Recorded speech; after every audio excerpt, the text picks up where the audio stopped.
a belezura aqui pra gente. Vamos começar falando então sobre Avatar, O Caminho da Água, filme do queridíssimo James Cameron, né, que a Carol adora. Então, como a Carol gosta tanto dele, como a Carol acabou de dar um trabalho aqui pra gente, eu vou dar de prêmio pra ela falar de Avatar, já que ela gosta tanto. Pode ir, Carol. Aí, ó, teu plano saiu pelo contrário, porque se tem uma coisa que eu mais gosto nesse mundo é de reclamar. Então, vem aí Avatar. O James Cameron, gente, ele tava dormindo desde o último Avatar, só pensando o que ele podia fazer. E daí ele retornou aqui dessa hibernação dele desde 2009 para lançar a continuação do filme dele agora em 2022. E uma coisa que eu achei engraçada durante toda a produção, que não tinha se passado pela minha cabeça, é que tem uma entrevista com a Zoe Saldana que perguntam para ela como que foi falar novamente a língua lá dos avatares. E eu não tinha parado para pensar que isso era um fator que existia. Gente, pensa, a mulher nunca mais pensou na língua desde que ela gravou Avatar. Nunca mais se passou pela cabeça dela, tipo... Sabe quando você faz uma prova e depois você sai da prova, você esquece 100% tudo que acabou de acontecer? Nessa vibe, assim, que eu imagino ela tendo que reaprender tudo de novo. Mas, né? Ela é a colecionadora de filmes que batem recorde de bilheteria, então ela tinha que fazer lá o serviço dela. E assim, eu não gosto de Avatar 1. Não gosto. Fui assistir de novo e pra mim foi impossível sentar durante todo o filme 1 e assistir ele por completo. Porém, Avatar 2 tá diferente. A estrutura do que acontece no filme é similar ao primeiro? É similar ao primeiro. Mas teve uma melhora, sabe? Foi um filme que foi divertido. Eu consigo ver diversos aspectos positivos. Lógico, os técnicos, né? Tanto no primeiro quanto agora no segundo, é impressionante. E é bizarro quando você pensa de... Meu Deus, esse mundo não existe na vida real. Eles estão gravando em uma tela azul. Nada ali existe. Eles estão gravando 100% na tela azul. E... Ai, meu Deus. Enfim, é uma loucura. E ele é um filme que não é meu favorito, como vocês podem estar vendo, mas é um filme que é inegável, ele tá aí, porque, pô, 2 milhões em bilheteria. Tipo, eu estaria sendo muito ignorante, muito chata em falar que esse filme não merecia estar nessa lista, tanto que o primeiro também foi indicado ao Oscar. Então, justo, sabe? O que eu vou falar? O que eu vou falar de Avatar? O que eu vou falar de James Cameron? Mas é um filme muito bonito, é um filme que de fato eu acho que ele merece, assim, grande parte das categorias técnicas e foi justa a indicação dele. Não tem mais o que falar. É isso aí. O que você achou, Ti? Não, eu acho que é um filme que quanto mais eu penso nele, principalmente na questão do roteiro, eu vejo como ele é frágil, ele é cheio de falhas, assim, no roteiro, tem muita conveniência, assim, chega a ser um nível bizarro, assim, parece que ele criou um universo pra Pandora, mas ele esqueceu de fazer uma história atrativa pro seu filme. Então ele fez uma história que é literalmente assim, o arroz com feijão, de parece que ele copiou de um livro teen qualquer que faz sucesso, fica no Ele top 100 copiou em do primeiro livros. filme dele, né? Que tá Não, igual. verdade, também, porque você tem a coisa da transição, né, da galera tá em um lugar e aí ele vai para outra cultura, tal.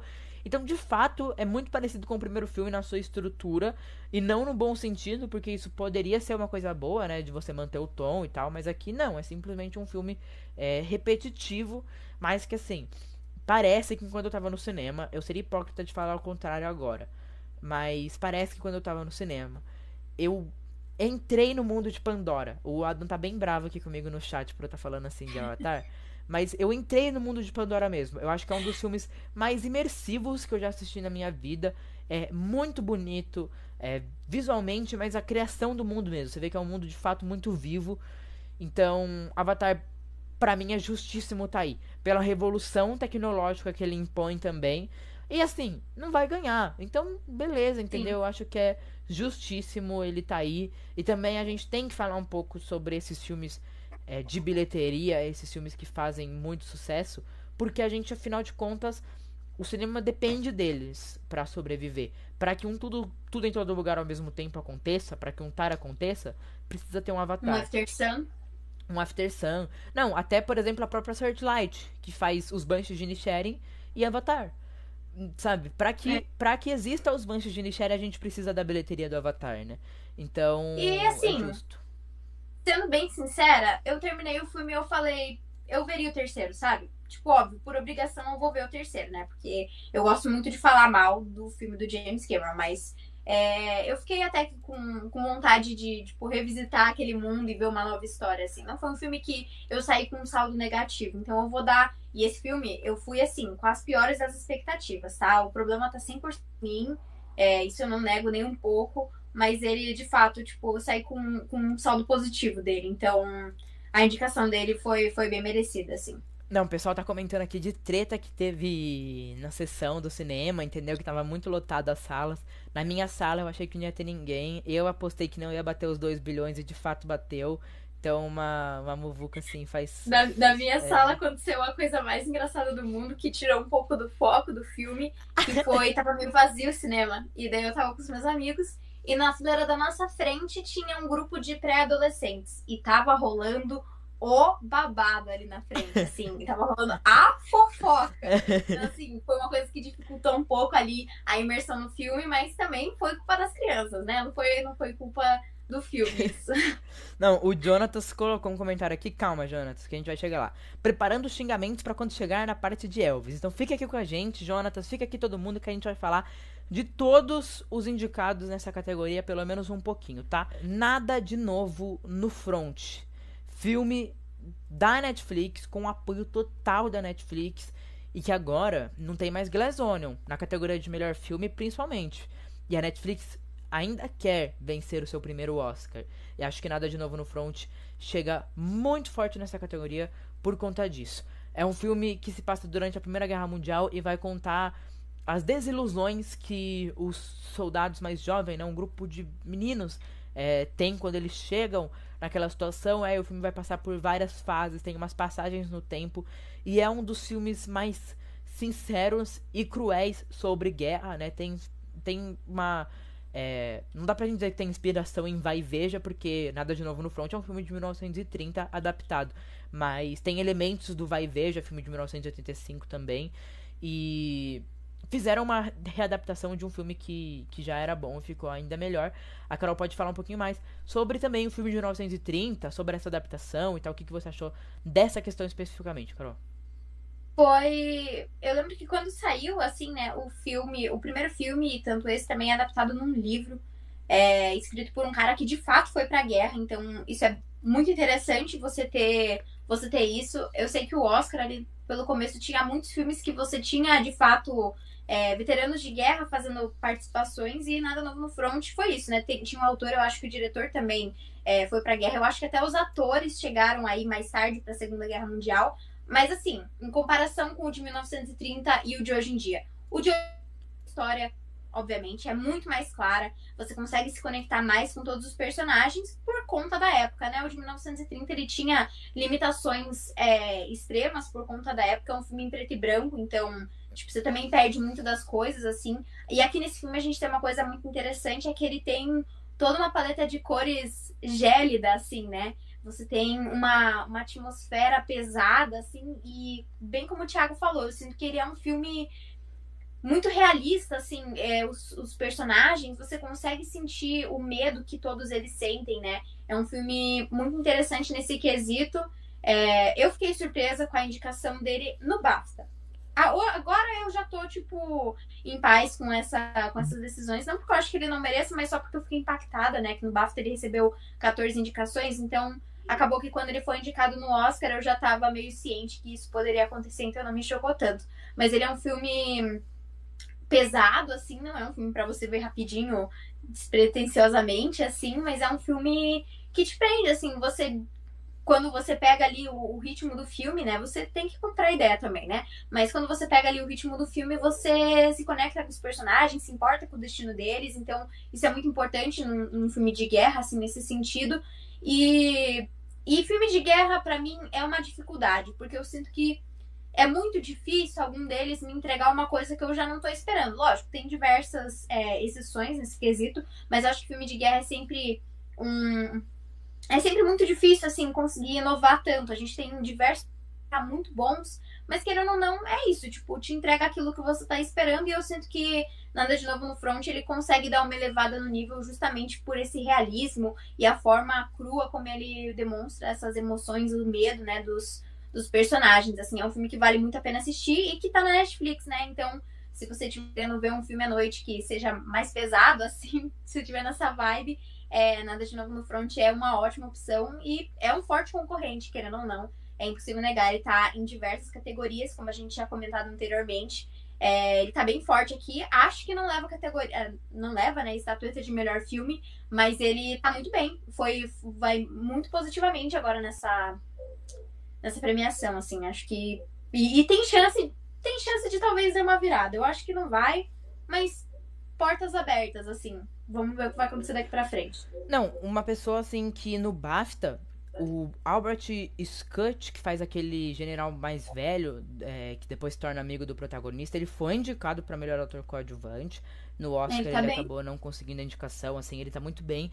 Só que eu acho que esse filme, ele tem um ponto principal que é sobre isso, assim, dessa sinceridade e dessa crueldade do filme, até no sentido, assim, da palavra crua mesmo. É um filme, assim, que as coisas acontecem, assim, e aí as mortes, elas não ficam muito tempo, ele não exige uma lágrima sua quando algum personagem importante morre, os eventos vão um em sequência do outro e tal, e isso pode tanto aproximar quanto afastar o público, porque por um lado você pode achar isso muito bom, como eu acho muito bom, mas particularmente me fez sentir menos empatia pelos personagens do que, por exemplo, 1917, que você tem vários momentos de diálogos descontraídos dos personagens, deles contando da vida deles. Você tem isso também em O Resgate do Soldado Ryan, do Spielberg. Aqui, os meninos que estão com ele ali, acaba acontecendo algo com eles muito cedo, depois outros personagens que a gente tem uma profundidade, já não é uma profundidade tão grande, uma coisa tão pessoal, é muito mais. É muito impessoal mesmo, assim. Mas acho que isso pode ser tanto uma coisa que agrade as pessoas no filme, tanto que não agrade. Eu gostei, foi um filme muito diferente do que eu já tinha. Do que eu tinha assistido, assim. Acho que ele cumpre muito bem a proposta dele. Entre Mulheres, que eu gosto mais do nome original, que é o Woman Talking, porque como a Carolina me disse pra mim no WhatsApp antes de eu ver desse filme, de fato, Woman's Talking, né? É isso, o filme é 1h40 disso, mas que não diminui em nada o mérito desse filme, porque pra mim foi uma das maiores surpresas do ano, porque eu vi todo mundo também escorraçando esse filme, e eu assisti e eu achei o roteiro tão bonito, eu achei o roteiro assim tão bem escrito. Eu não sei o quanto daqueles diálogos eles só copiaram e colaram da adaptação, né? Ou tipo, foi autoral ali. Mas, de qualquer forma, eu achei tudo muito, muito, muito bonito. Ele foi de fato uma surpresa, assim, eu não tinha visto ninguém falar nada mesmo desse filme. Tanto que eu fui assistir muito sem saber do que se tratava, não tinha visto absolutamente nada, assim. E foi um filme muito legal, porque ele é um filme só de diálogos, basicamente. Lógico, tem ali um acontecimento ali ou outro, assim, mas são bem pequenos, bem no início, assim, mas pro final. E é um filme inteiro de diálogo, mas que ainda assim você fica preso naquilo. E ele é um filme que me prendeu, pelo menos, muito fácil a minha atenção, assim. Tipo, eu tava junto, discutindo e debatendo com aquelas mulheres o que elas deviam fazer, porque todas elas traziam pontos muito interessantes. Porque, pra quem não sabe, a história basicamente conta sobre uma vila, uma colônia, assim, em que as mulheres são constantemente estupradas. Então, elas resolvem se elas vão continuar lá na vila, porque os homens foram presos e elas têm que decidir o que elas vão fazer, né? Porque eles vão voltar em algum momento. Se elas vão ficar ali, se elas vão deixar quieto, se elas vão lutar ou se elas vão embora. E daí tem todo um debate em que todas elas meio que, tipo, expressam o que elas acham, o que é melhor fazer, assim. E é um filme bem diferente, assim, de tudo que eu já tinha visto. E eu acho muito justa a indicação dele pra melhor filme. Acho até curioso o fato dele não ter sido indicado pra nenhuma melhor atriz coadjuvante, assim. Cara, você falou tudo, assim, mas pra mim o maior problema dele não ter sido indicado pra melhor atriz coadjuvante é porque ele tem muitas personagens com o mesmo nível de relevância. Eu tinha visto poucos filmes assim, tipo, são muitas mulheres assim que participam do filme. Tanto que acho engraçado porque a Frances McDormand é uma das que menos aparece, e achei que ia ser o contrário. Mas elas são muito bem exploradas, tipo, a gente sabe muito sobre elas sem ser expositivo e tal, porque, tipo assim, elas estão conversando ali entre elas. Então, não teria como a gente ter uma exposição maior da história de vida delas pelo contexto do que elas estão conversando. Mas todas têm um destaque, todas têm o seu momento ali pra brilhar, sabe? E no meio de, tipo, todas as mulheres brilhantemente, e fica até paia pelo tema do filme e tudo mais eu falar isso, mas eu tenho que fazer o destaque pro único homem que tá ali no meio e que participa de fato do filme, porque ele dá um contraste tão legal. Tipo, eu acho que a presença dele ali também significa tanta coisa. Foi uma decisão muito esperta de ter colocado ele ali também. Todos os coadjuvantes, então, estão bem demais. E eles estão todos ali no mesmo nível, né? De tamanho do papel, de importância. Não, e tem muitas atrizes boas. Tem a Rooney Mara, que, nossa, maravilhosa. Tudo que ela faz eu gosto. A. Como que é? Que interpretou a Elizabeth em The Crown. Eu esqueci o nome dela. A Sei. Claire Foy. Alguma coisa assim. Clara Foy. Maravilhosa também. Aí a gente tem a Jess Buckley. Eu tô pronunciando, deve estar pronunciando tudo errado. Mas enfim, quem viu o filme sabe de quem eu tô falando. Que recentemente eu tinha visto ela num filme chamado Man. Então foi bem legal ver ela em um filme que, tipo, de certa forma tem uma coisa meio parecida, assim, uma sinopse. É diferente, mas tem essas similaridades, assim. Eu acho que todas elas entregam personagens muito interessantes e diferentes uma das outras, apesar de todas elas viverem, tipo, no mesmo contexto e terem passado pelas mesmas coisas, assim. É bem interessante ver isso, de como elas têm jeitos diferentes e têm objetivos e até mesmo pensamentos extremamente diferentes uma das outras, assim. É um filme que vale a pena ver, assim. Ele é lento, ele é um drama, ele é todo basicamente dentro de um diálogo, assim, mas ele é um filme bem interessante e eu achei muito justo ele estar presente nessa premiação. Cara, mas tipo assim, você falou pra mim o que é mulheres falando. O filme nunca prometeu outra coisa. Entendeu? Vamos Tipo, mental até aqui. fica um pouco uma Ele não mentiu em nenhum expectativa. momento. E tipo, até fica um pouco uma expectativa de, tipo assim, elas estão num dilema que elas até vão. Elas não sabem ler nem escrever, né? Mas aí elas fazem uma votação utilizando desenhos de o que elas vão fazer. Se elas vão ficar e brigar, ou se elas vão fugir. E aí até pode gerar uma expectativa de que vai ter um conflito, de que vai ter alguma coisa, mas o tom do filme nunca dá a entender isso pra gente, sabe? Tipo, o filme nunca nem flerta com uma possibilidade dele virar um filme de ação, por exemplo. É aquilo, é um filme ali de drama das mulheres conversando. Se for pra eu fazer uma crítica desse filme, antes você tava falando das atrizes, né? Você falou o nome delas, da Rooney Mara, da Claire Foy. Eu quero dizer também do Ben Whishaw, o nome do cara que faz o August ali, que é o professorzinho. E ele fez uma participação em 007, que ele é muito foda. Então, assim, já gosto muito desse ator. Mas eu queria falar que, assim, se for pra fazer uma crítica desse filme, eu quero dizer que eu achei a direção dele muito, muito genérica. Achei a direção dele, tipo, É, muito qualquer coisa. pode ser, eu concordo com a crítica. Mas, e outra coisa que é engraçada no filme é que em certo ponto tá passando o carro do Censo de 2010. Como assim? Demorou um tempão que eu tava pensando, nossa, né? Que época será que Nossa, esse filme sim! se passa, né? E eu tava um tempo assim, mas será que é quando, né? Tipo, eu achei que era lá por 1900, assim, que elas andam de carroça, tem lamparina, blá blá blá. Cara, Censo de 2010, como assim? Meu, eu amo como esse filme, tipo, ele não é expositivo nas paradas, sabe? Tipo, Sim. tudo que aquela sociedade é e tal, você entende de uma forma muito, muito, muito natural. Muito natural. Não, é muito bom. Ele é um filme que, de fato, vale a pena, assim.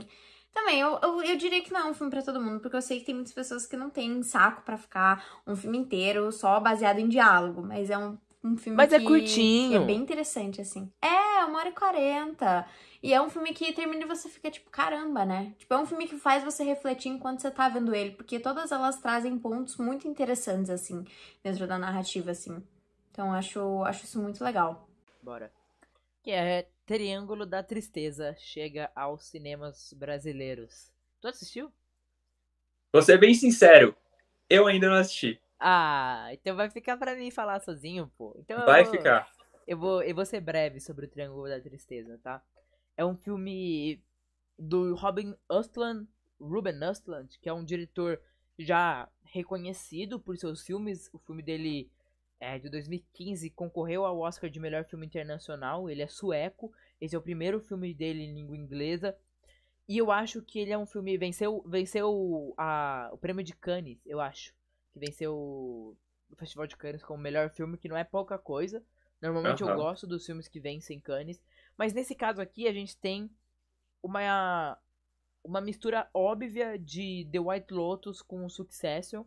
Mas que pra mim ela é tão óbvia que não tem originalidade, sabe? Tipo, o objetivo da obra é retratar a futilidade da vida de gente rica e fazer uma crítica quanto a isso. E longe de mim não gostar disso. Eu vou ser o primeiro a aplaudir esse tipo de obra.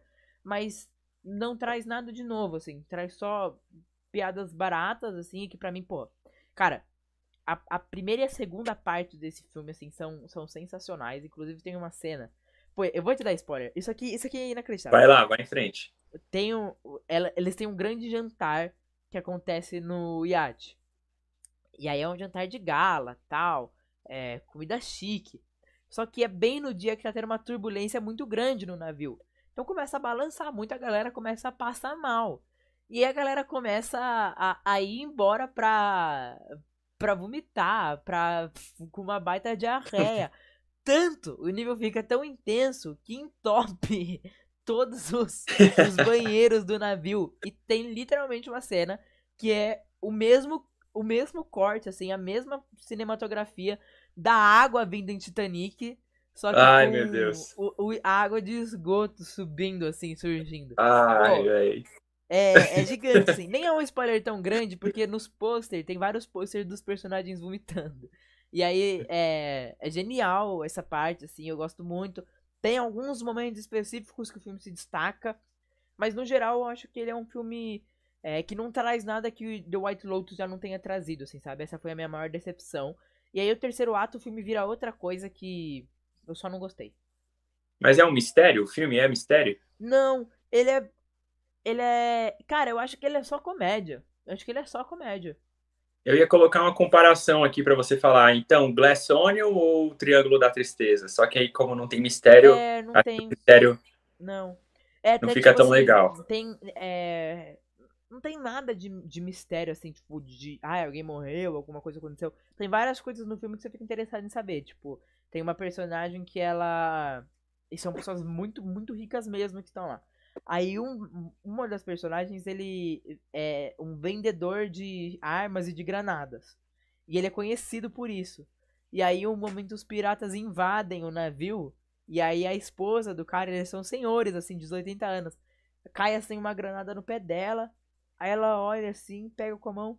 Amor, essa aqui não é das nossas? E aí, pum, explode tudo. O filme faz essa crítica, assim, sabe? Que eu acho que funciona bem. Aí, depois do terceiro ato, os sobreviventes do ataque vão parar numa ilha.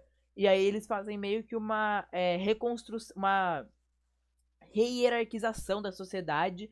Porque a menina que era empregada, a única que era funcionária, é a única que sabe fazer as coisas. Então ela fala assim, agora eu sou o líder de vocês. Eu vou distribuir a comida... Ai, coisou minha câmera.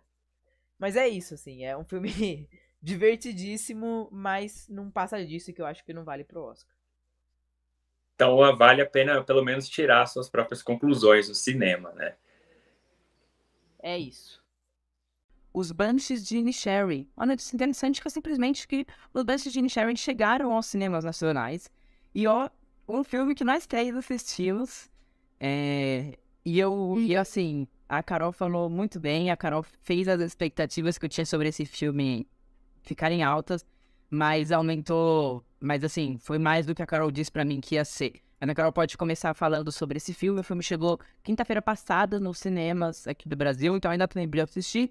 Inclusive, um fato que vale para esse e para todos os filmes que a gente vai falar hoje é que essa semana todos os cinemas do Brasil estão com uma promoção aí de R$10 no ingresso, em homenagem à Semana do Cinema. Então é o momento perfeito para você ir lá maratonar os filmes do Oscar e momento perfeito para assistir os Banshees de Inisherin, que tem como uma das suas principais qualidades a sua fotografia muito bonita e que vai ficar mais bonita ainda numa telona, né, Carol?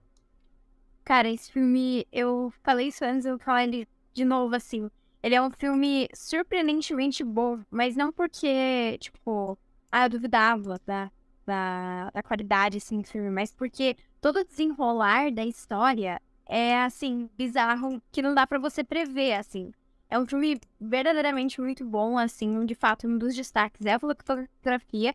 Ele se passa inteiro numa ilha fictícia da Irlanda, assim. Então é muito legal porque você, de certa forma, acaba ficando meio íntimo, assim, do povo da ilha. Você acaba decorando os caminhos, assim, que eles passam. Isso é bem legal.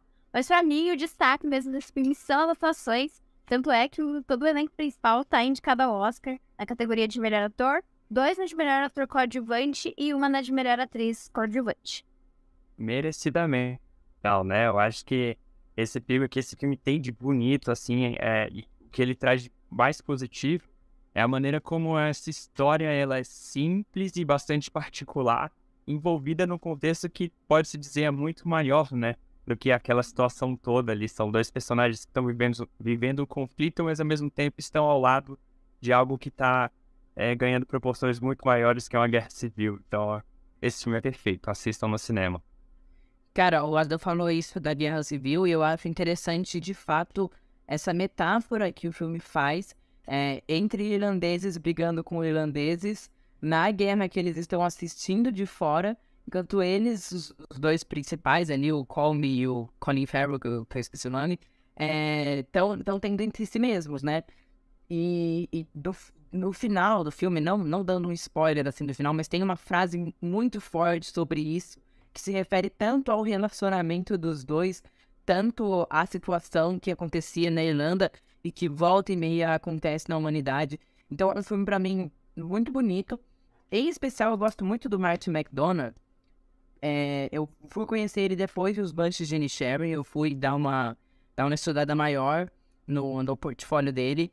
E ele tem essa coisa do humor como sátira, mas ele sabe criar personagens com feridas muito profundas. Não sei se vocês assistiram outros filmes dele, mas assim, eu acho que esse é um dos principais elementos desse filme, porque você consegue ver que os personagens estão sorrindo por fora, mas que existe um vazio, existe muitas camadas por dentro, né? Eu sinto que o humor dele é uma sátira, mas ele tem um tom sombrio, né?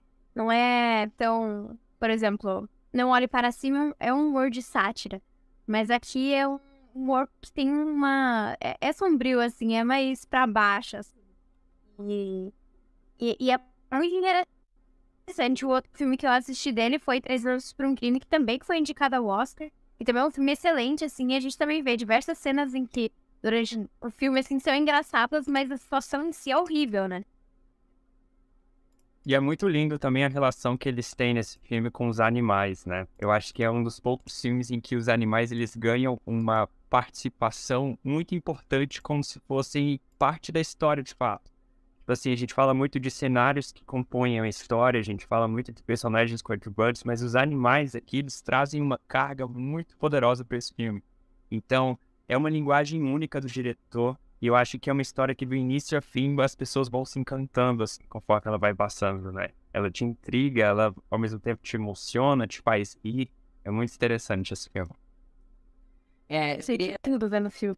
Eu queria fazer outro destaque, assim, para as atuações, porque, embora não vai adiantar de nada, eu estarei nas trincheiras brigando pela Carrie Condon, que faz a irmã, que, assim, ela, pra mim, merece absurdos a categoria de melhor atriz coadjuvante. Melhor atriz, pra mim também. Pra mim, assim, ela tá muito acima das outras 4 candidatas, que das 4 eu acho que outras 2 são boas, e ela, pra mim, é bizarro, assim, eu de fato adorei a atuação dela, e eu gosto muito como ela também é um contraste, assim, do filme. Tem 2 contrastes nos coadjuvantes, até que eu considero o Brendan Gleeson um protagonista também, né, até pela temática do filme. Quando eu falo coadjuvante, eu tô me referindo aos outros 2 ali.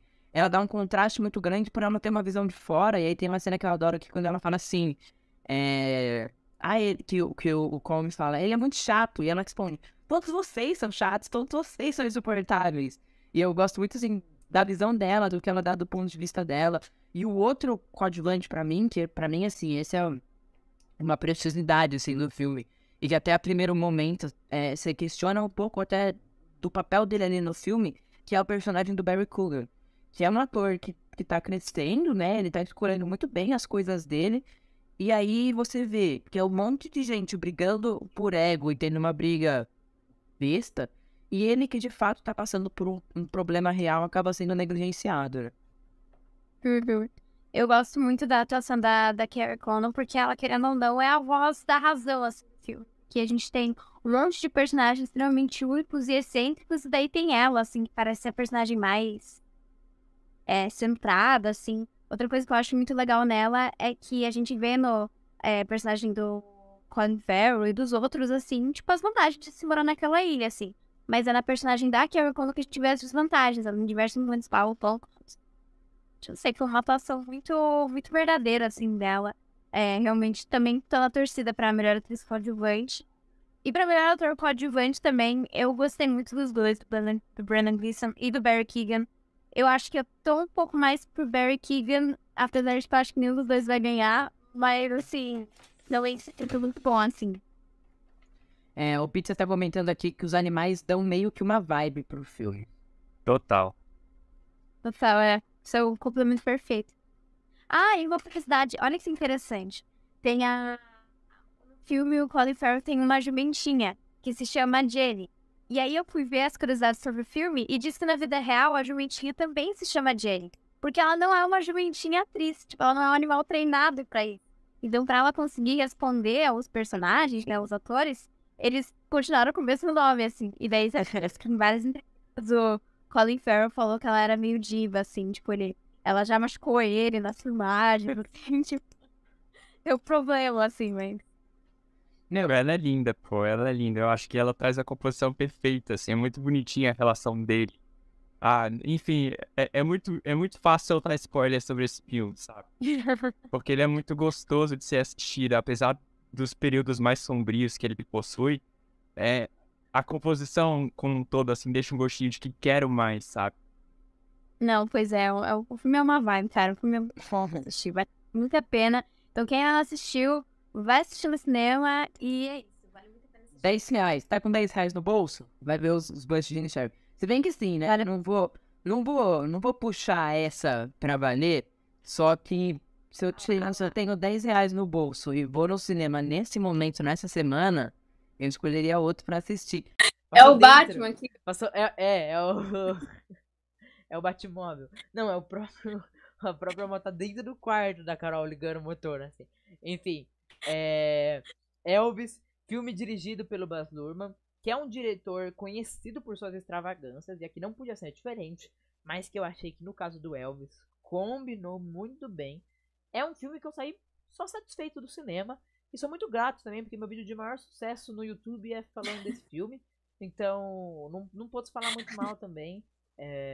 Eu acho que ele tem problemas de conveniência, mas o meu ponto principal é o seguinte: como a maioria dos filmes biográficos de cantores, a ideia é vender esse cantor a um novo público, a uma nova geração. E às vezes temos bons vendedores e péssimos vendedores, né?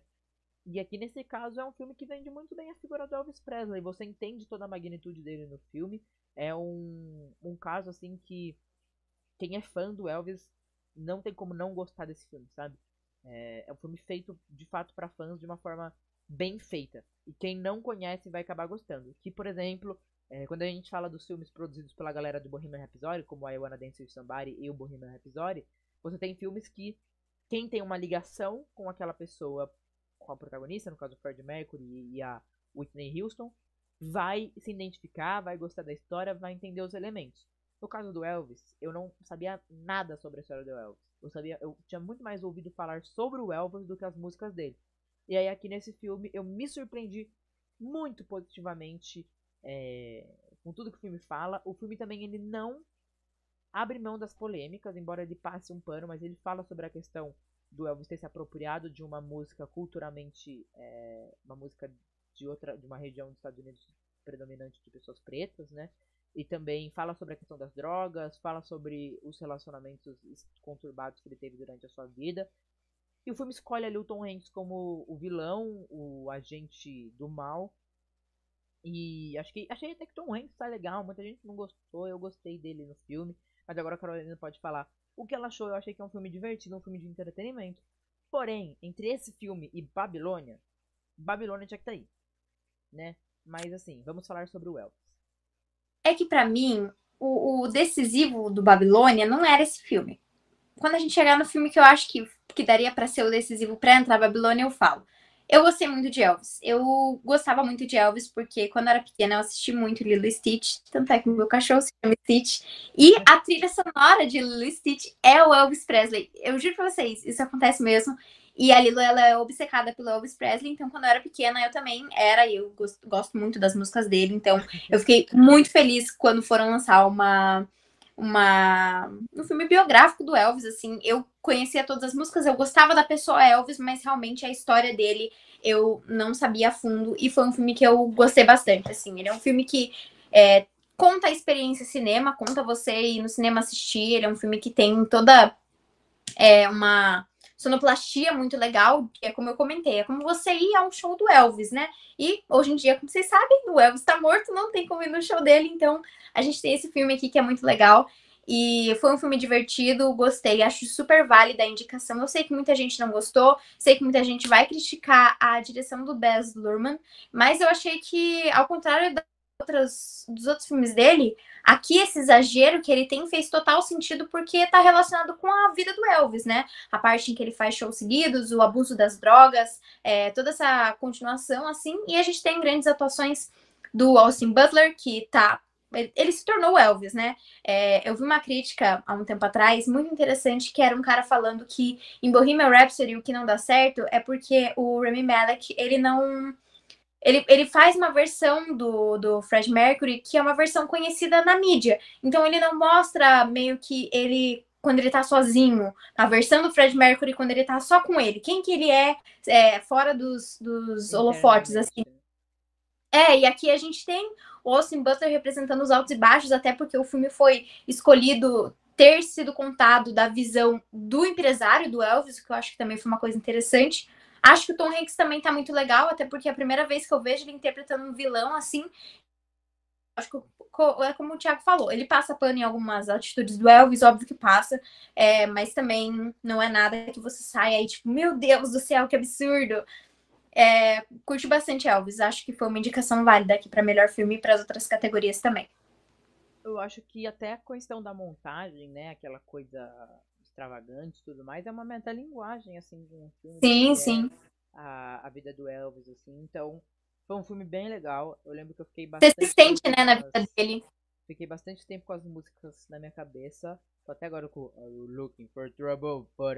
Então, assim, bom filme, Isso é bem legal. Excelente, né? Elvis Presley, tipo, porra. Sim, muito sim. bom. Bom filme. Cara, eu vou ir pra... agora, eu quero dizer o seguinte, tá? Já peço desculpa pra galera que tá assistindo aqui. Só que assim, tô esgotado mentalmente, entendeu? É muito difícil aqui a produção da parada. Fico muito feliz, inclusive, com a participação de vocês. A Mari tá comentando aqui do filme do Elvis, deixa eu ver o que ela falou. E a minha mãe é super fã do Elvis, e quando vimos esse filme, eu fui contar pra ela sobre o autor, mesmo depois de terminar o filme. Ele continuou sendo Elvis. Ela quase que me mata, achando que eu tava falando mal. Então, enfim, é um filme muito legal mesmo, assim. Acho até que essa galera mais velha, assim, vai gostar mais, assim, do filme que, tipo, teve convivência de fato com o Elvis durante a adolescência e tudo mais. Então, Elvis, filme dirigido pelo Baz Luhrmann, protagonizado pelo Austin Butler. Quero dizer o seguinte, tá? Meu Deus do céu, que aí passou a maior motoqueira da história que eu vou te passar na casa da Carol. Tudo em todo lugar ao mesmo tempo. Filme dirigido pelo Os Daniels, uma dupla que surge no cinema, né? Não surge, mas eles têm uma ascensão muito elevada pela A24, que dá um apoio muito legal pra eles no outro filme deles, que também tenho aqui anotado o nome, mas eu esqueci. Um Cadáver para Sobreviver, filme que tem o Daniel Radcliffe. É um filme legal e eles apostam neles de novo pra fazer tudo em todo lugar ao mesmo tempo, que eu acho que é tecnicamente magistral e um filme que nos diz muito sobre o cinema nos nossos tempos. No sentido de dar um tapa na cara mesmo, porque a gente tem a Marvel gastando milhões e milhões e milhões para produzir filmes com efeito e com edição e com CGI. E esse filme aqui faz tudo que tem um filme da Marvel com um orçamento muito menor, mas porque eles têm paixão e entrega de verdade, além de, claro, um bom roteiro. E aí tá aparecendo aí a imagem das pedrinhas que fizeram todo mundo chorar aí no filme. Eu assisti esse filme na pré-estreia oficial e eu quero falar sobre isso porque antes da sessão começar falaram pra gente, ó, vocês vão assistir esse filme agora, é um filme que já tá grande lá fora, tal, foi bem meses depois que saiu lá, mas é um filme do boca a boca, é um filme que precisa é um filme que precisa uma pessoa compartilhar para outra pra ir no cinema assistir, né? Por ser um filme independente e tudo mais. E o filme se saiu incrivelmente bem nas bilheterias mundiais, porque ele tem o mérito de ser bom. E isso pra mim é uma coisa tão magnífica do cinema, gente. Tipo, você faz os caras fizeram um filme bom. Não chegou em 1 bilhão de bilheteria como o Top Gun do Tom Cruise, como o Avatar, mas foi um filme que mais do que se pagou, foi um filme que teve muito lucro, simplesmente sendo bom. Isso é lindo. E é lindo ver esse elenco todo indo nas premiações, porque eles são os queridos e eles merecem muito tudo de bom que tá acontecendo com eles. E os três principais e mais a Jamie Lee Curtis indicados, não teve snob pra tudo em todo lugar ao mesmo tempo. Cara, sem mais palavras pra tudo em todo lugar ao mesmo tempo. Acho que é um filme que ele trabalha essa coisa de multiversos e tal, e ele trata de coisas tão grandiosas pra, na verdade, falar de uma coisa tão íntima, tão pessoal, como simplesmente as nossas vidas e até mesmo o valor à vida. Eu sei que a Carol também gostou muito desse filme, colocou na lista dela de melhores filmes do ano. Primeira pergunta, que posição você colocou na sua lista de melhores do ano? E aí você já pode também fazer a sua análise que a gente tanto gosta de ver sobre tudo em todo lugar ao mesmo tempo. Eu coloquei Tudo em Todo Lugar ao Mesmo Tempo como o primeiro lugar do melhor filme que eu assisti em 2022. Ele foi um filme que eu tava muito ansiosa pra assistir, porque quando começou a sair as críticas e algumas imagens, assim, do filme de lá da gringa, né, que lançou mais cedo, eu fiquei muito curiosa. Eu sou muito adepta a essa coisa do multiverso, era uma coisa que eu estava extremamente curiosa, tanto que me decepcionei bastante, assim, com o Doutor Estranho, por conta disso, assim, por eles não saberem trabalhar tão bem quanto eles poderiam. E aqui eles me entregam o filme de multiverso que eu sempre quis ver, que vem aqui de uma maneira muito divertida. Também, assim como o Benches, que eu falei, eu acho que eles transitam muito bem em diversos tons durante o filme, não bem gêneros, mas tons. Eu acho que eles têm tons de drama, tons de comédia, ação. E é muito legal ver a ação nesse filme, porque a gente tem a Michelle Yeoh como protagonista, e ela tinha feito já alguns filmes de luta anteriormente na carreira dela. Então é muito legal ver ela aqui interpretando esse papel que tem essas cenas assim que exigem bastante. E é um filme muito bom. Ele conta a história de uma imigrante chinesa que tem uma lavanderia e tá sofrendo por conta das contas que ela tem que pagar, enfim. Até que um dia, quando ela tá indo conversar sobre essas contas pendentes dela, o marido dela do nada tem uma transformação assim e fala que ele é de outro universo e que todo o universo tá em perigo e que só ela pode salvar esse universo. E então, assim, é uma viagem por completo. É um filme que você tem que comprar a história dele. Você tem que comprar tudo aquilo que tá sendo mostrado, porque de fato é um filme maluco, assim. Mas é um dos mais criativos filmes que eu vi nos últimos tempos, assim. Isso é inegável, assim. E o talento, tanto no roteiro, tanto na direção, tanto na montagem do filme, nas atuações, assim, é absurdo, assim. É uma coisa de você ficar em choque, e ele é um filme que consegue se conectar com os espectadores. Claro, não é todo mundo que vai gostar desse filme, mas quem gostar vai conseguir se conectar, porque ele trata de temas, como o Thiago falou, temas globais, assim. Ele fala sobre o amor, ele fala sobre a família, ele fala sobre a existência, sobre o universo, assim, e ele fala de uma forma simples. Ele não precisa ser complicar mais as coisas. E ele é um filme que também não tem medo de ser estranho. Tem várias sequências muito divertidas. Ele realmente é o destaque dessa edição. E eu acho que ele foi muito bem... recebeu muitas categorias. Ele foi indicado a 11 categorias. Eu acho que foi justíssima todas elas, assim. É um filme muito bom. É a grande aposta aqui para melhor filme. E eu queria muito que ganhasse, assim. Justamente também, assim como Coda, eu acho que esse filme vai tirar um pouco o estilo filme de Oscar, de que tem que ser um filme denso e dramático ai, nossa, meu Deus, cansativo, assim, longo, para um filme que pode ser divertido e que não precisa necessariamente ser a coisa mais complexa, apesar de que esse filme, de certa forma, ele consegue tocar e abranger temas também muito interessantes. Eu vou ler o chat aqui. O André tá comentando que adorou que não teve esnobada pra ninguém. Eu também, embora eu ache que a Jamie Lee Curtis vai prejudicar a Stephanie Hsu muito na categoria Concordo. de atriz coadjuvante. Mas beleza, entendeu? Acho que eles estão bem felizes com a indicação. E o que Rui Kwan vai ganhar. E a Mari, mais uma vez comentando aqui, agora definitivamente a Mari faz parte do time, que eu também faço parte de pessoas que veem muitos filmes com a mãe, porque ela comentou. Minha mãe não gostou. Ela disse que é muito caos e teve a audácia de falar que gostou mais do Doutor Estranho. Pois então, eu tenho 2 comentários sobre isso pra fazer. Pois, eu assisti esse filme 2 vezes. Uma com Maria Paula, minha irmã, e a outra com minha mãe.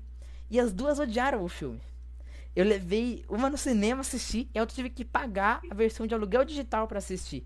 Ou seja, 2 vezes eu me dediquei pra mostrar esse filme pra pessoa e a pessoa não gostou. Mas eu acho interessante trazer isso aqui porque mostra que é um filme que talvez ele não ganhe o Oscar por conta disso, né? A gente falou mais cedo, a gente falou nisso na parte de Os Banshees de Inisherin, assim, que o Oscar, resumindo, ele faz uma média de todas as notas, e aí o filme que se sai melhor na média acaba vencendo o prêmio. Então, como esse filme é um filme muito 8 a 80, ou tu coloca em primeiro, ou tu coloca em oitavo, assim. Sim. Eu acho que talvez isso acabe prejudicando o filme de vencer, mas só de ver a felicidade desse elenco, de estar lá e tal, já tô feliz, já tô contente. E aí, Carol? Eles chamando o Brandon Fraser pra tirar foto com ele. Ai, muito fofos, entendeu? Eles merecem, porque eles são pessoas boas. Todos eles ali são pessoas muito boas. E tipo assim, você já tá dando Oscar pra gente ruim. Tipo, há tantos anos, deixa as pessoas boas, sabe? E isso é muito engraçado, né? É um filme que eu achava que era pra todo mundo. Eu lembro que eu fui assistir no cinema, uma amiga minha já tinha assistido e ela falou assim, chorei, ri, foi a melhor experiência que eu tive. E quando eu fui assistir, eu fui assim também. Foi assim, uma mistura de emoções. E daí eu pensei assim, nossa, isso é a cara, esse filme é a cara de 2 amigos meus, né? Vou falar pra eles assistirem. E ficou eu panfletando lá o filme pra eles. Eles odiaram o filme, odiaram, assim, com todas as forças. Até hoje eu tava falando que o filme recebeu indicações e eles estavam, tipo, zoando, assim. E é isso, assim, talvez de fato seja prejudicado por isso, mas tá aí. O importante é que tá aí. Era um dos meus grandes medos, admito bastante que eu tava com muito medo que Tudo em Todo Lugar, principalmente depois que eu assisti, eu falei, talvez esse filme seja demais pro Oscar. Talvez eles acabem esnobando, mas fico muito feliz que não. Acho que foi o filme que foi mais indicado nesse Oscar, eu não tenho certeza. Teve 11 indicações. E nada de novo, você tem o número? Acredito que seja 9, mas eu tô chutando. Então tudo bem. Então foi Tudo em Todo Lugar. Foi o maior. Isso eu garanto. Foi o maior. Então eu já tô muito feliz. Como eu falei, eu tô torcendo pra muitos filmes, mas Tudo em Todo Lugar, querendo ou não, ele tem uma porcentagem a mais na minha torcida, justamente pela criatividade desse filme. É brilhante, assim, é muito legal. Top Gun Maverick, filme do Joseph Kosinski, que foi bem esnobado aí. Não acho que é esnobado, porque, pô, seria uma honra pra ele ser indicado aí ao Oscar por esse filme. Mas acho que assim, não seria um absurdo total ele ser indicado, né? Pra melhor direção. E aí Top Gun tá aí na categoria de melhor filme. Foi um filme que eu gostei bastante. Eu lembro que antes de assistir Top Gun Maverick, eu fui assistir o primeiro Top Gun. Eu não tinha assistido. Sim, assisti só ano passado. E eu lembro que eu assisti um filme de Top Gun e eu fiquei tipo, legal. Tipo, ok. Não foi um filme que me pegou assim muito. Porém, a experiência que eu tive com Top Gun Maverick foi extremamente positiva e foi justamente o contrário do que eu tive com Top Gun, assim. Eu sinto que eu fui no cinema esperando, tipo, um filme legalzinho e eu saí, tipo, meu Deus do céu. Tipo, nossa, Tom Cruise, Miles Teller, uau. E foi uma experiência muito positiva, mas eu admito que a indicação dele para melhor filme me surpreende um pouco, pra mim, Top Gun Maverick comeu a indicação de Babilônia. Pra mim, esse era o filme que não deveria estar aí, que deveria ser Babilônia, assim, apesar de eu ter gostado muito de Top Gun. Coitado, eu tô sendo muito injusta, mas é porque eu vi há muito tempo, então já perdi um pouco a vibe ali do filme, mas... Mas é de fato um filme que se perdeu pelo tempo, né? Foi. Na Ele época, é um filme assim, que foi se sustenta... Ele hype se sustenta absurdo. pela nostalgia, tipo, do filme. Ele consegue ter o hype dele próprio por ser, tipo, eu pelo menos considero ele mais legal do que o primeiro filme. Mas ele também acabou que ele ficou preso na época que ele foi lançado, assim. Pra mim, esse filme aqui é o Vingadores Ultimato dos heterotop, entendeu? Pros heterotop de 40 anos que adorava Asas Indomáveis. Aí isso aqui veio assim, cara, foi um copo cheio. O Jonatas fez um comentário cirúrgico. Gostosos pilotando avião, amamos, perfeito. Eu acho que é um filme fraco. Ele tem muito mérito na parte técnica, até por a maioria das cenas serem feitas de fato, não usar CGI, até pelo Tom Cruise não usar dublê. Se bem que, tipo assim, não acho que seja um mérito muito grande ele não usar dublê. Tipo, beleza, ele quer lá, ele tá curtindo, mas qual é a relevância disso de fato pro filme, eu não sei. É que esse cara é psicopata, entendeu? Daí, tipo, deixa ainda mais real, que daí você fala, nossa, de fato é ele vivendo, né? Tipo, dublê... Não, mas tipo assim, todos os outros filmes na história são feitos com dublê. Foi diferente?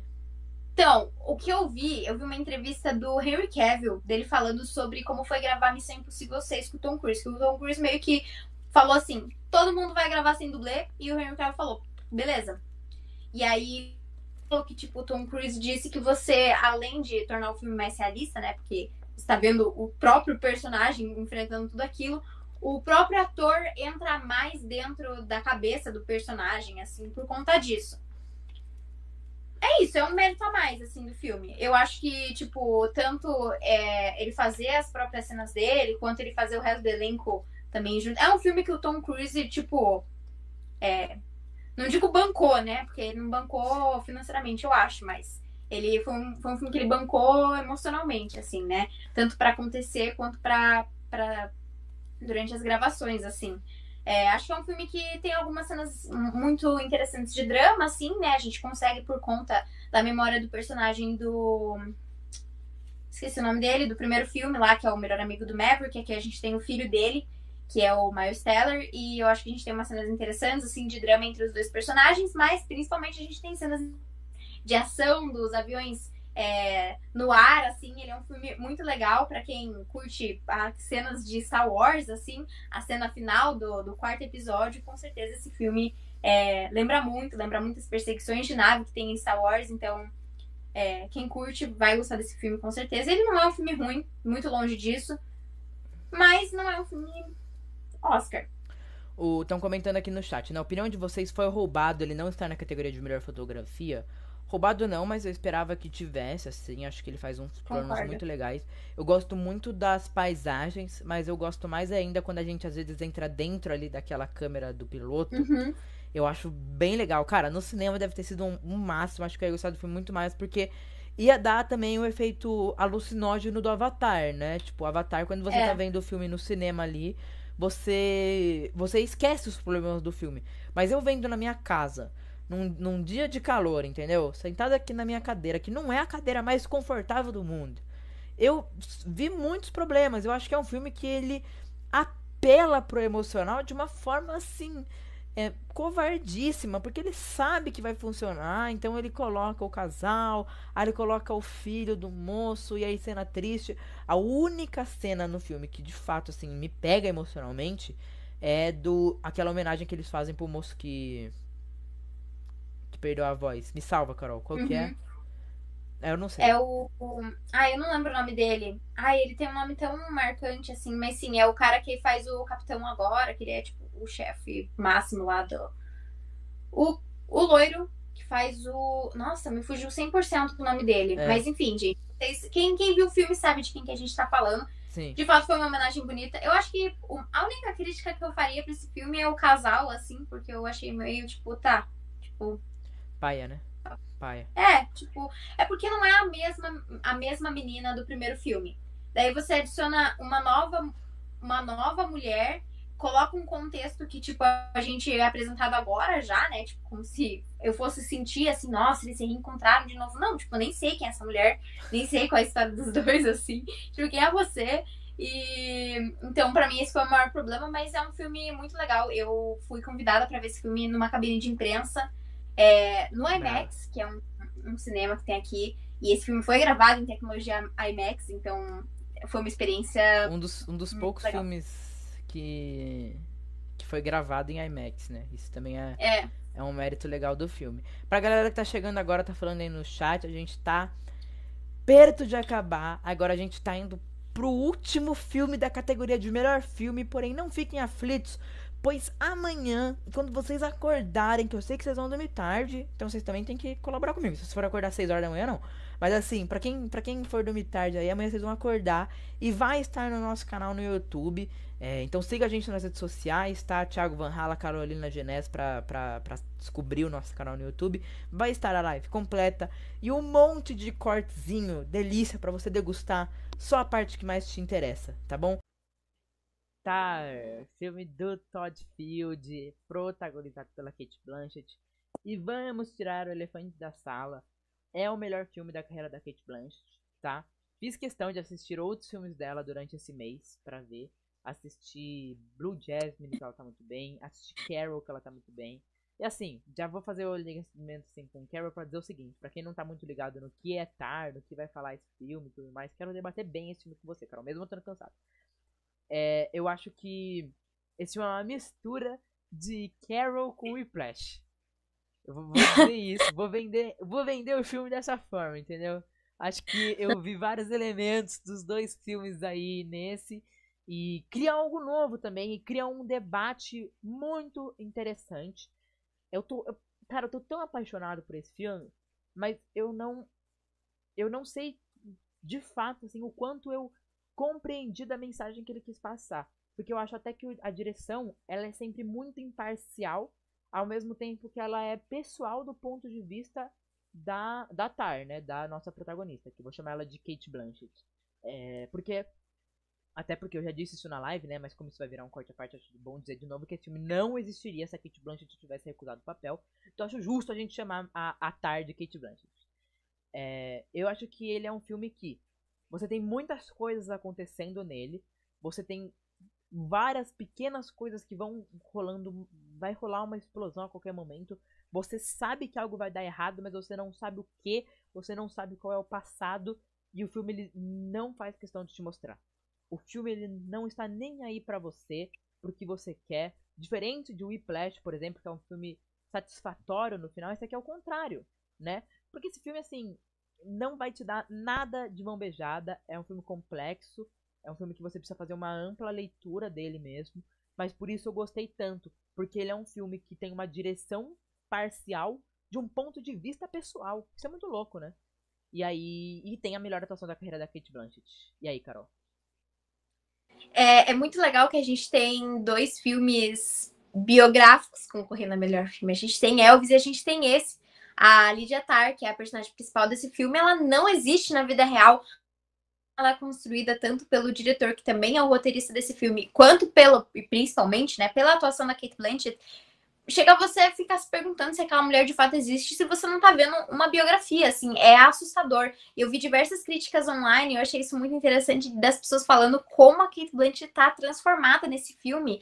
Isso é muito louco, né, porque ela não tá usando efeitos especiais, ela não tá usando próteses, ela não tá fantasiada de Galadriel, assim, ela tá meio, tipo, ela por ela, com a roupa, mas ela tem toda uma postura, ela de fato entra de cabeça na personagem, ela tem todo um jeito de falar, de se locomover, assim, é assustadora, assim, a performance dela, ela mais do que merece essa estatueta, assim, apesar de eu gostar muito da Michelle Yeoh, eu estaria sendo, tipo, muito injusta com a Cate Blanchett em falar que ela não merece esse prêmio, e esse é um filme muito legal porque o diretor, como o Thiago falou, ele diz muito sobre a direção, ele é um filme denso, ele é um filme pesado, ele é um filme de quase...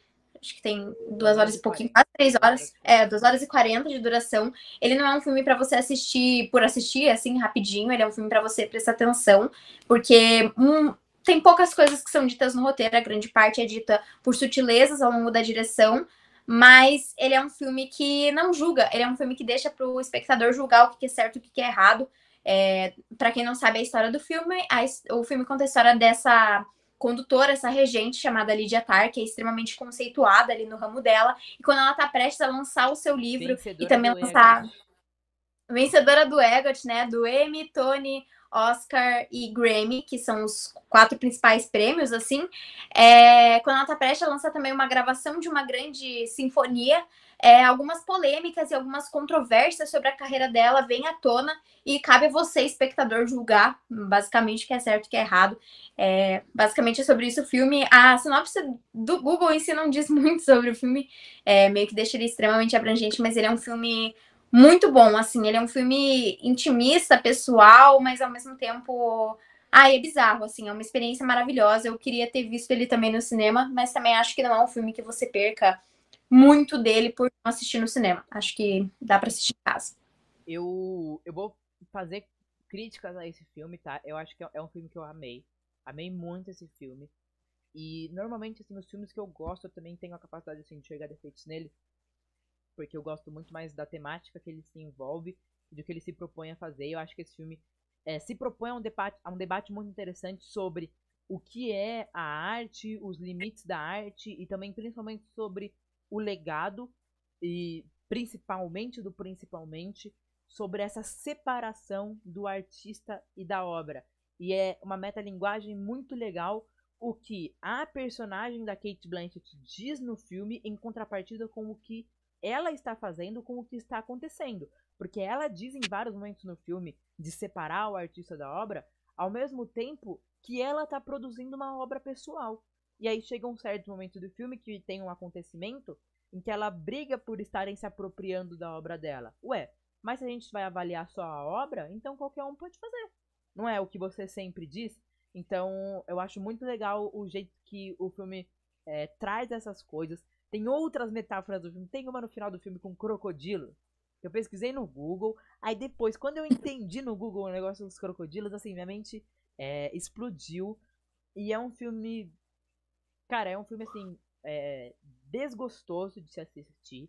É um filme, eu diria até que pesado de se assistir. Não por ter violência nele, mas... E nem violência psicológica, assim como o Whiplash, por exemplo, tem. Esse filme tem bem menos comparado. Mas tipo assim, você... tem uma ansiedade muito grande pelo que vai acontecer. Porém, se for pra fazer uma crítica ao filme, acho que é uma crítica até grave do filme, acho que isso pode fazer o filme perder alguns pontos no Oscar, é que a gente não sente a magnitude da Lydia Tarr. A gente não sente o poder e o talento dela. E eu acho que isso se dá por alguns motivos, assim, acho que teve gente que falou de trilha sonora, não acho que trilha sonora seja um motivo. Pelo contrário, porque se o filme é pessoal dela, você não tem que ficar misturando as coisas, entendeu? É igual você fazer uma biografia do Walter Casagrande e colocar ele jogando futebol. A última coisa que alguém quer ver numa biografia do Casagrande é ele jogando futebol. E é meio que o caso aqui. O negócio aqui é a vida pessoal dela e tudo bem. Mas eu acho que quando você é uma pessoa relevante como ela, algumas coisas vêm naturalmente até você. E esse filme não trabalha essa questão. Talvez se mostrasse imponência dela entrando em lugares...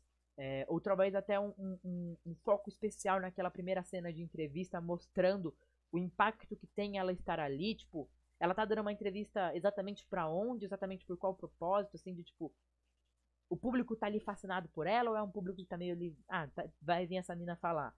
Nesse sentido, assim, que eu tô querendo dizer, tô tentando achar exemplos pra argumentar melhor, que assim, dava pra gente sentir mais que ela profissionalmente é muito fodona como ela é. Cara, mas eu acho que eu discordo, assim, porque eu consigo sentir, assim, a grandeza dela. E eu acho que isso, pra mim, é uma das coisas que eu elogio, assim, na direção e no roteiro. Cara, é uma personagem que não existe na vida real. Você não tem ideia, assim. Tar. O título Tar não te diz absolutamente nada, nada. E a sinopse do Google também, como eu falei, também não te explica nada sobre o que vai acontecer nessas próximas 2h40. E eu sinto que já na primeira cena que a gente tem essa entrevista, a gente já entende mais ou menos o quão renomada que é a Tar.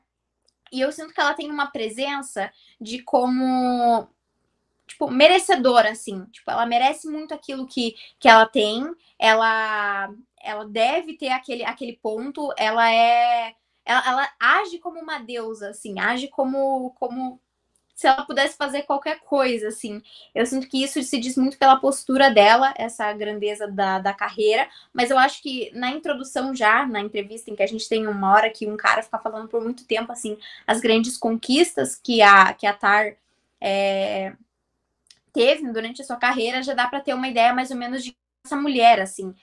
Acho que a gente perde um pouco nesse quesito, então, diria por falta de conhecimento, talvez, nesse âmbito musical, assim, eu pelo menos não sei nada de música, tipo, ela citou alguns autores que eu conhecia, tipo Bach, mas tipo assim, conheço de nome, não sei absolutamente nada, então ela podia ter citado qualquer um ali que pra mim, ok, mas ainda acho que eles conseguem criar uma magnitude, assim, da grandeza da carreira dela.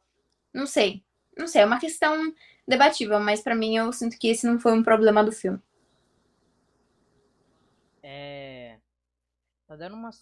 Tá aparecendo aqui um negócio na minha tela de carregamento da live. Não sei se a gente tá ao vivo. Enfim, se a gente estiver ao vivo, por favor, alguém comenta aí ao vivo. Se estamos ao vivo, alguém comenta qualquer coisa aí pra mim saber. Mas tá gravando, então vamos continuar falando, porque senão vai acabar. Enfim, acho que eu concordo com você no que você apresentou. E principalmente, assim, acho que é difícil pra mim também avaliar o filme, porque em vários momentos ela fala de coisas de artistas e de inspirações dela e tal. Só que pra mim, assim, ela tá falando os nomes mais óbvios no mundo e os nomes mais complexos da música, vai ser a mesma coisa. Então, eu não posso dizer assim com propriedade, mas também, tipo, ela tá falando nomes muito difíceis e tal. Então daí você tá medindo só pelo conhecimento teórico dela. Eu queria ver mais, assim, tipo, a relação hierárquica dela com outras pessoas, sabe? Tipo, sei lá, eu dei um exemplo assim. Se o Spielberg fosse um babaca, eu acho que o Spielberg tem total permissão pra ser um babaca, se ele quiser. Porque o cara é foda, tá entendendo? Tipo assim, se o Spielberg me tratasse que nem lixo, eu ia me achar um lixo e ia concordar com ele. O cara é o Spielberg, tá entendendo? Então assim, eu não acho que eu sou o único no mundo que pensa assim. Até porque em Whiplash, as pessoas respeitam aquele professor de uma forma bizarra. Imagina a maestro, como ela mesma se denomina, a maestro da Sinfônica de Berlim, parceiro. Então eu senti falta disso no filme, mas como o Jonathan comentou, então Tar. E vamos seguir em frente aí agora pro próximo filme. E ninguém respondeu se a live tá ao vivo ou não. Ninguém falou, mas a galera tá entrando. Mas se ninguém respondeu que tá ao vivo, das duas uma. Ou todo mundo tá vendo a live no mudo, ou não estamos ao vivo. Não, a galera tá entrando aqui, agora tá aparecendo os coisas aqui em cima na tela, normal. Bom dia, boa tarde, boa noite, está começando mais um vídeo aqui no Acarote. E hoje é eu e a Carol pra falar sobre os filmes que faltam a gente comentar do Oscar de 2023, que tá chegando, essa cerimônia que a gente tá muito ansioso, que é uma cerimônia muito equilibrada, principalmente na categoria de melhor filme. E que a gente tem um dos indicados aí a melhor filme, um filme que começou como forte favorito, mas foi perdendo esse favoritismo. Quem vai dizer se perdeu esse favoritismo de forma merecida ou não é a Carol. Boa noite, Carol, e aí? Oi, gente. Então, o Oscar tá chegando aí e basicamente a gente vai falar dos filmes que faltaram. E começando então pelo filme The Fabelmans. O filme, ele era um dos favoritos por se tratar de um filme que homenageia o cinema. Ele é um filme muito bonito, até porque ele conta a história quase que biográfica de um dos diretores mais famosos do cinema, que é o Steven Spielberg. E ele é um filme muito bonito, mas eu sinto que ele tá perdendo um pouco a força agora na campanha que tá rolando e tudo mais. O que você acha, Ti? Cara, é um filme que eu tava ansioso pra assistir esse filme. E assim, eu sempre vou contar essa história, sempre vou falar feliz, assim, de eu ter ido na cabine de imprensa e ter visto a emoção de todo mundo assistindo esse filme. Eu imagino o quanto emocionante também deve ter sido pra fazer. E eu acho que esse é justamente o principal ponto fraco dele. E já eu fazendo o advogado do diabo, né? Falando mal do filme mais queridinho aí de todos, principalmente da Carol. Porque eu acho que ele conta histórias demais. E aí, nisso dele querer contar história demais, tem uma hora que ele chega até a ficar cansativo. Algumas pessoas que eu conversei depois da sessão também tiveram essa sensação. Mas eu acho que é um filme brilhante, né? Tá concorrendo a 7 categorias aí no Oscar. E é um filme de muito fácil identificação, principalmente com o protagonista, com o núcleo familiar que ele tem. Cara, todos os personagens ali da família foram muito bem escalados, todos estão monstruosos na atuação também. É muito legal que sempre que a gente conversa sobre Fabelmans, a gente tira 2 conclusões diferentes. Sempre que eu e o Thiago a gente conversa sobre isso. Porque eu sempre vejo mais o filme mostrando, tipo, o amor de Steven Spielberg pro cinema. Enquanto o Thiago, ele vê mais a visão dos dramas familiares, assim. Tipo, é a parte que mais pega com ele, assim. E isso é muito legal, ter um filme em que você pode tirar diversas coisas dele. E falando nas atuações, é legal comentar que a Michelle Williams tá indicada na categoria de melhor atriz. E eu não lembro o nome dele, mas o ator que faz o tio em Fabelmans tá em melhor ator coadjuvante. O Didi Hirst. E também é importante falar da injustiça que foi o Paul Dano não ter sido indicado. Não, o Paul Dano agora ele vai virar psicopata mesmo, assim. Ele já fez o psicopata lá no Batman, agora ele vai virar mesmo. Tipo assim, não tem como. Ele merecia estar indicado 2 vezes. Cara, é o primeiro papel que ele fez... Cara, é o primeiro papel que ele faz que ele não é, tipo, uma pessoa estranha e maluca e, tipo, é bizarro. Eu lembrei, tipo, ontem disso, porque eu já tinha superado. Na indicação dele. Aí ontem eu lembrei e eu fiquei brava de novo, porque como assim que ele não é indicado? Tipo, eu sinto que mais que a Michelle Williams e mais que, obviamente, mais do que o tio lá, ele era quem merecia essa indicação, assim. Ai, extremamente indignante. O filme também não foi indicado pra categoria de melhor fotografia, embora muitas pessoas vão ver isso e falar, tipo, caguei. Mas não, é importante, porque a fotografia desse filme é muito bonita e faz total sentido com a questão do cinema, faz referência a luz dos projetores, tem diversos momentos que são verdadeiramente mágicos dentro do filme, justamente por conta da fotografia, e ele foi esquecido nessa categoria também. Mas tudo bem, tá indicado nas principais, eu acho que tem muitas chances de levar pra casa a categoria de melhor direção, até por se tratar do Steven Spielberg. Cara, pra mim você falou a palavra, assim, eu acho que esse filme é mágico, e antes da sessão, não sei se aí também, porque eu fui colocar pra minha mãe assistir ontem e não tinha mensagenzinha, mas apareceu antes da sessão, quando eu fui assistir, uma mensagem do próprio Spielberg, dele falando que esse é um filme que ele fez, que é uma carta de amor ao cinema mesmo, assim, sabe? E, tipo, pra mim o filme fez muito sentido com isso. Tem uma parte toda, assim, que parece que é um tutorial mesmo dele ensinando a fazer um filme. Tudo isso eu achei muito massa, eu achei muito legal no filme. E pra mim o maior destaque também é pra Michelle Williams. Pra mim ela carrega um bom pedaço do filme. E legal isso também, de que você falou das nossas visões diferentes, né? Porque eu gosto muito da parte da paixão dele e da forma como ele lida com o cinema e tudo mais. Mas pra mim a parada é o jeito que essa família funciona e o drama pesado e principal, como o Spielberg, ele não vilaniza ninguém por suas atitudes no filme, assim, nem o pai por às vezes ser duro demais, por não apoiar tanto o talento dele. You can't just love something, you also have to take care of it. It's more important than your hobby. Can you stop calling it a hobby? Como a mãe, que acaba em um momento do filme também tendo uma certa atitude controversa aí, envolvendo um outro personagem. Então isso pra mim é um dos destaques, assim, do filme, sabe? Tipo, ele sabe muito bem onde se colocar, onde colocar o tom. Eu acho que é um filme bom, assim, tipo, eu não diria que é o meu favorito da temporada, mas eu acho que terminou o filme e eu terminei com um saldo positivo. Eu não fui ver no cinema, eu assisti em casa, então eu sinto que eu perdi um pouco da magia ali do filme. Eu sinto que esse é um dos filmes pra você assistir dentro de uma sala de cinema. Mas tudo bem, ainda assim saí com um saldo extremamente positivo. E eu sinto que esse filme ele não só é um drama, mas ele também pode ser considerado até mesmo um coming of age, assim, por mostrar toda a evolução. A gente acompanha o personagem que é meio que o Steven Spielberg, desde a sua infância até a sua adolescência e começo dos anos adultos, assim. Então é bem legal a gente acompanhar esse personagem. Inclusive, é muito legal ver, esses dias eu tava numa entrevista do próprio Steven Spielberg. E aí eu comecei a perceber, meu Deus, o menino lá, o Gabriel Labelle, que interpreta o Spielberg adolescente e jovem adulto, ele copiou exatamente, tipo, as mesmas coisas que o Spielberg faz, tipo, o jeito que os olhos dele, tipo, olham, é bizarro, assim, é assustador. Cara, esse menino também é muito bom. Ele concorreu, não sei se ele chegou a ganhar, ele concorreu a alguns prêmios que tem essa categoria pra ator revelação. Uma categoria que o Oscar devia ter também. Mas é isso, assim, acho que o Fabelmans infelizmente perdeu força. Eu não sei se vai vencer alguma coisa. Sinceramente, eu acho que vai ser esnobado, assim, perder as 7 categorias que tá concorrendo. Cara, eu acho que vai levar a melhor direção por ser o Spielberg. Tipo, eu acho que vai ganhar mais pelo nome do que pela força do filme. Se eu fosse chutar, assim.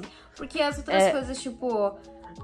Melhor roteiro, acho que não leva. Melhor filme, acho que também perdeu muita força. Eu, pelo menos, também acho que eu colocaria outros filmes na frente. Então, acho que não vai acabar saindo tão positivamente assim na noite do Oscar. Mas acho que leva a melhor direção. É que é difícil, né?